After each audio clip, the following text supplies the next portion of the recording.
All right, let's jump into another deep dive. Today, we're going to be talking about super shoes. Oh, interesting. Yeah, so we're looking at this FinShots article from November 1st, 2024, and it's called Is This the End of Super Shoes? Okay. And they start off with this stat that just blew my mind. Yeah. Nearly 70 runners in the past year alone ran a mile in under 4 minutes. Wow. I know. Like, you think about it. That's a lot. It's crazy. For the longest time, breaking the 4 minute mile was like the pinnacle of like, The Holy Grail. yeah, exactly, the holy grail of running, and only a handful of athletes could do it every year. Mm-hmm. So what changed? Right. And that's where super shoes come in. Are they revolutionizing the sport, or is it time for like a reality check? You know? That's a great question. I think it's really interesting how this surge in sub-4-minute miles has coincided with the rise of super shoes. Totally. These aren't just your typical sneakers, right? We're Yeah. talking carbon fiber plates, this special foam. It's like giving runners a secret weapon. I'm picturing myself suddenly running like Right. way faster. Yeah. But okay, seriously, Huh. how does this tech actually work? What makes them so super? It all comes down to biomechanics. So imagine the carbon fiber plate. It acts like a springy lever, basically, propelling you forward with every stride. Okay. And the foam, think of it like a super cushioned landing pad. It reduces the energy you lose on impact. Oh, I see. The result, more energy returned with each step, less fatigue, and ultimately faster times. Okay, yeah, that makes sense. But I mean, advancements in athletic gear have always happened, right? So, of course, yeah. So what was it about super shoes that caused such a seismic shift? You're right, there have always been improvements, but the Mhm. thing about the super shoe era is it really took off in 2016 with Nike's Vaporfly 4%. Ah, yes. And Nike was smart. They didn't just say these shoes are better. They had the data to back it up. Right. They were saying these shoes could boost your running efficiency by 4 or 5%, potentially shaving minutes off marathon times. And they weren't kidding. I mean, remember Tigist Assefa at the 2023 Berlin Marathon? Oh, yeah. She shattered the world record by over 2 minutes Unbelievable. wearing Adidas' super shoes. I mean, it's hard to argue with results like that. It really highlighted how this tech was, changing the game. It wasn't just hype. It was demonstrably pushing the boundaries of what was possible in running. Totally. So faster times, records being broken left and right, everyone wants super shoes. Right.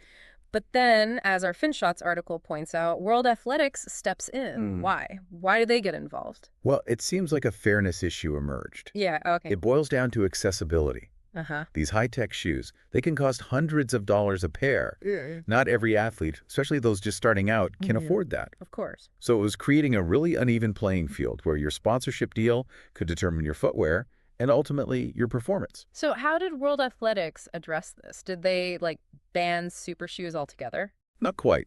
They took a more, measured approach, focusing on regulating the sole thickness. For track events, the limit became 20 millimeters. And this actually went into effect on November 1st, 2024, the date of our FinShots article. Oh, wow. So that date was a big turning point, but did it actually level the playing field? Well, it's interesting because at first it seemed like these new regulations might actually favor Nike since their shoes were already within the new limits. But the other brands, they didn't back down. That's right. Adidas, Asics, New Balance, they all kind of stepped up their game innovating within these new constraints. Yeah, exactly. And it raises a fascinating question.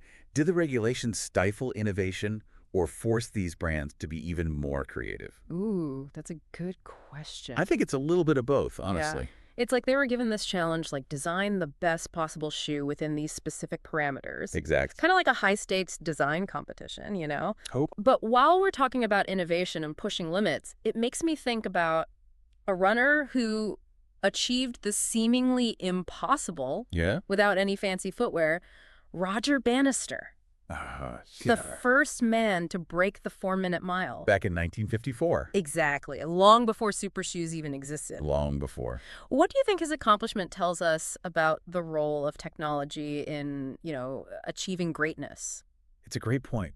It reminds us that while technology can absolutely enhance performance, it's not the be-all and end-all.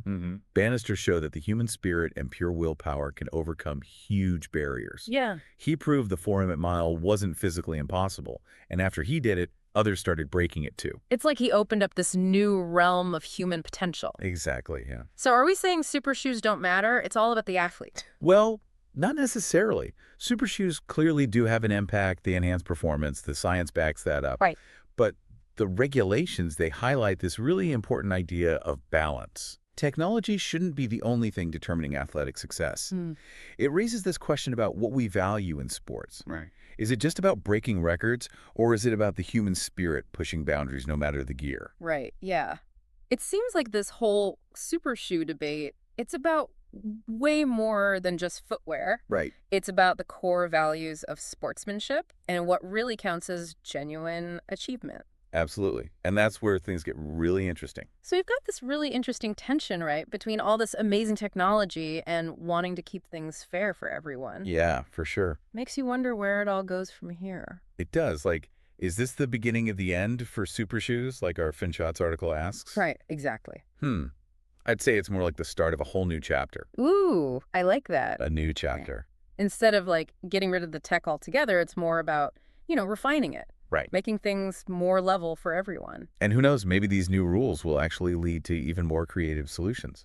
Well, absolutely. I mean, we're already seeing brands coming up with some really innovative finds. Right, like they're working within these new limits, but still pushing the boundaries. Exactly. It's amazing what they're coming up with.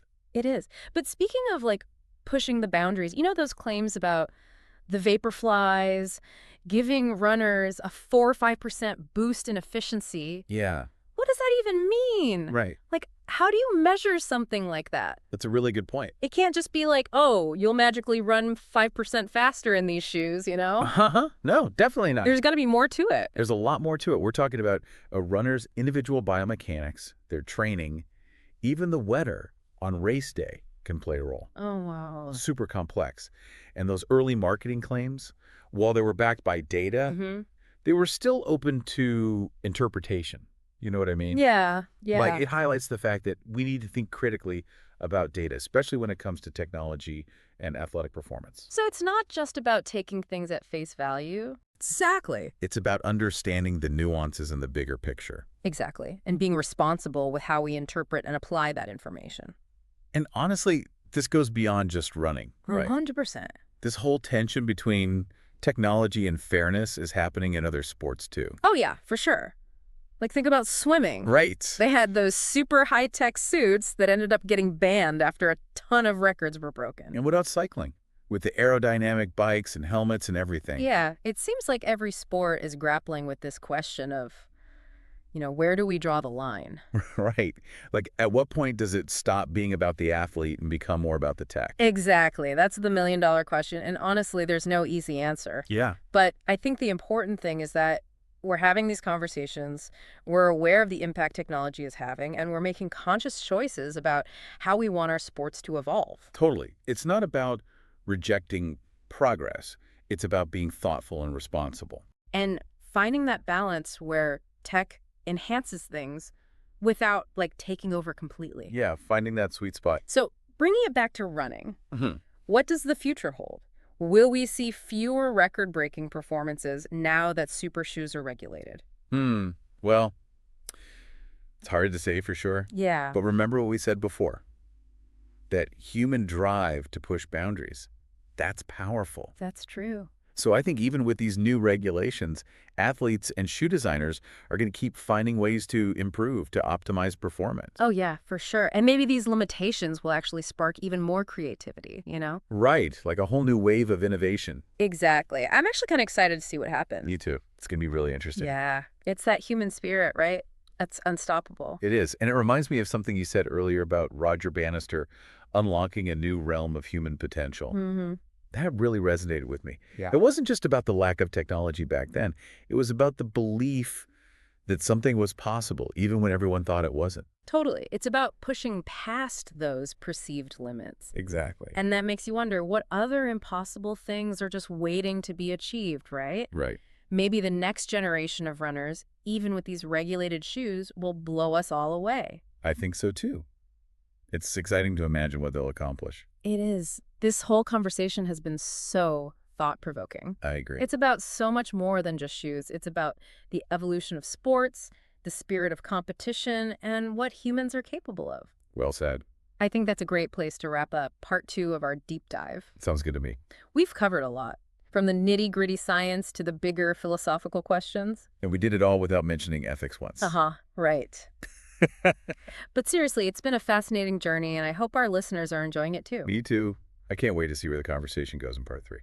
So, as we wrap up this deep dive into super shoes, Yeah. it really feels like we've uncovered this trend that's happening across all sports, not just running. You're absolutely right. Like every sport's trying to figure out how to deal with these like cutting edge technologies. Exactly. And where do we even draw the line? Like, at what point does technology, like, stop just enhancing the sport and start actually defining it? It's a really tough question. And honestly, I don't think there's a one size fits all answer. Yeah.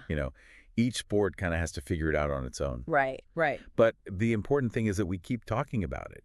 Like we need to be aware of what impact technology is having and make choices about how we want our sports to evolve. Totally. It's not about, like, rejecting progress or anything. No, exactly. It's about being smart about it and ethical and making sure it benefits both the sport and the athletes. 100%. And it goes beyond just, like, setting rules, right? Definitely. It's about creating a culture where we value things like dedication, skill, fair play, Right. alongside all this awesome innovation. Exactly. It's Yeah. about finding that balance. Okay, so back to running. What does the future hold? Are we going to see, like, way fewer record-breaking performances now that super shoes are regulated? Well, it's hard to say for sure, but Yeah. we've talked about this human drive to push limits, right? Mm-hmm. It's a pretty powerful thing. I think even with these regulations, athletes and designers are going to keep finding ways to innovate, to get better.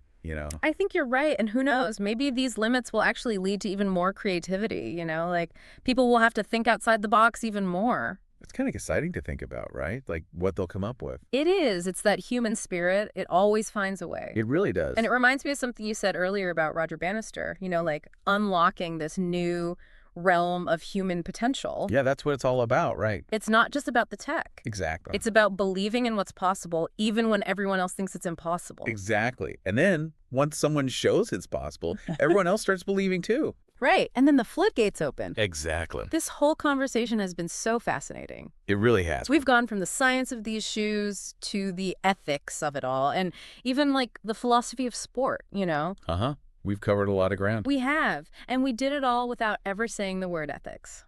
That's right. Well, I think that about wraps it up for our deep dive into super shoes. Yeah, I think so too. Hopefully our listeners found it just as thought-provoking as we did. I hope so. It's been a really great conversation. It has. It makes you think, what role does technology play in all of our lives, not just in sports? How do we balance innovation with good old-fashioned human effort? And, like, fairness. It's something to consider as we all, lace up our shoes, super or otherwise, and head out into the future. Well said. Thanks for joining us on this deep dive. We'll catch you next time.